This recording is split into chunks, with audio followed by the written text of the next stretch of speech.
Kembali di ngobrol bareng Gus Miftah Los Rarewel. Masih bersama legenda hidup Indonesia Icuk Sugiarto. Mas, ini kan banyak banget bibit-bibit unggul, atlet-atlet muda yang diakui dunia. Ini tentunya kan gak lepas dari tangan seorang Icuk Sugiarto. Banyak melakukan pembinaan. Salah satunya nih lewat ISTC. Nah, bisa disampaikan Mas, apa itu ISTC? Ya, ISTC itu Icuk Sugiarto Training Camp. Icuk Sugiarto Training Camp. Ya, jadi saya sengaja terinspirasi ingin mendirikan ini kan sebagai kontribusi saya yang saya dibesarkan melalui olahraga, dan saya ingin ini sebagai dharma bakti saya buat olahraga Indonesia. Kalau jiwa saya, hati saya nggak pernah bisa lepas dari olahraga. Ini bukan Mas? Iya, ini salah satu pembinaan bulu tangkis yang ada di sana. Dan ISTC sendiri juga sudah digunakan 6 cabang olahraga tahun lalu untuk persiapan SEA Games. Biasanya begini, seorang atlet legenda hidup katanya masih buka kafe. Ini dia Mas, keren banget Mas. Ini saya buat masjid, saya buat kafe angkringan Emah di sebagai pelengkap fasilitas di spot resort. Angkringannya keren amat. Jadi kalau di angkringan-angkringan lain itu nasi kucing dibungkus pakai itu. Kalau temannya Mas Icuk, kan angkringan nasi kucingnya seperti kok.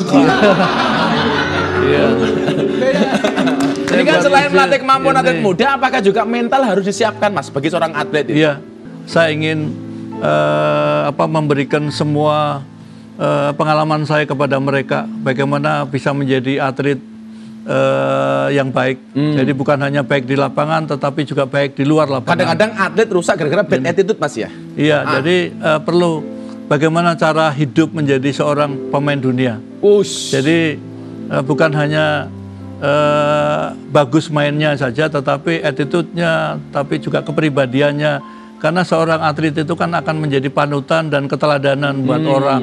Termasuk mental seperti menghadapi kejadian-kejadian seperti di All England ini Mas ya? Betul. Harus siap mental ya? Jadi harus siap mental, karena semua yang kita lakukan ini kan hanya sebuah perjalanan ini saja. Tapi endingnya kan bagaimana kita mencapai surga. Oh, luar biasa. Ini tidak hanya juara dunia, tapi juga juara akhirat. Lah ngomong akhirat Mas Icuk, saya mohon izin tausiah dulu. Karena ini ngobrolnya dengan beliau luar biasa menarik dengan Mas Riki juga ini. Mohon izin Mas ya, saya tausiah dulu.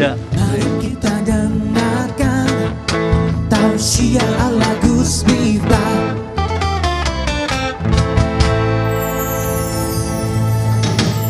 Tausiah saya singkat, bagaimana kita bersikap dan bangkit ketika kita kecewa.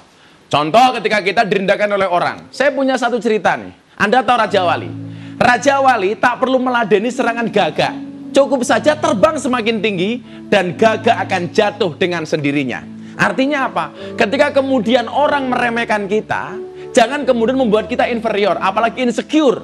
Tapi justru kemudian kita harus menambahkan sesuatu yang istimewa bagi diri kita sendiri. Jadi nggak ada celah orang lain kemudian untuk menghina kita. Jadikan hinaan orang justru menjadi pemicu semangat kita. Tadi kita mendengar cerita bagaimana seorang Icuk Sugiarto ketika kemudian karirnya hampir habis di tahun 84. Ketika kelingkingnya patah. Tapi beliau tidak pernah berputus asa. Kenapa?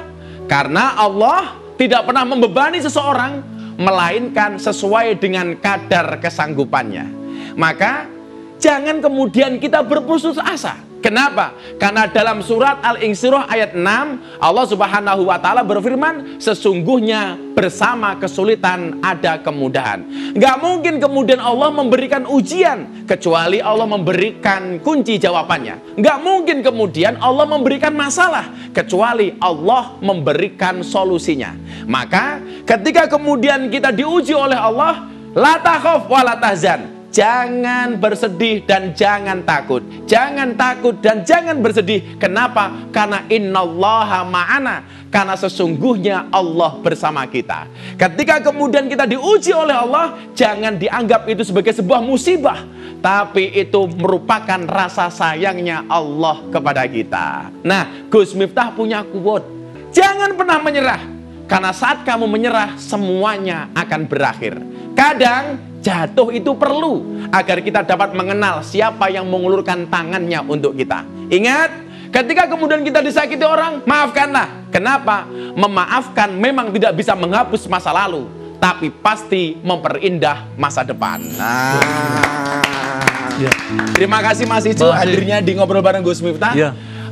Sobat Kepo, terima kasih. Kepo Band, terima kasih. Kita akan ketemu lagi di Jumat yang akan datang di jam 9 malam dengan bintang tamu yang luar biasa hanya di Ngobrol Bareng Gus Miftah iNews TV. Dan saya akan melanjutkan permainan bulu tangkis saya dengan juara dunia.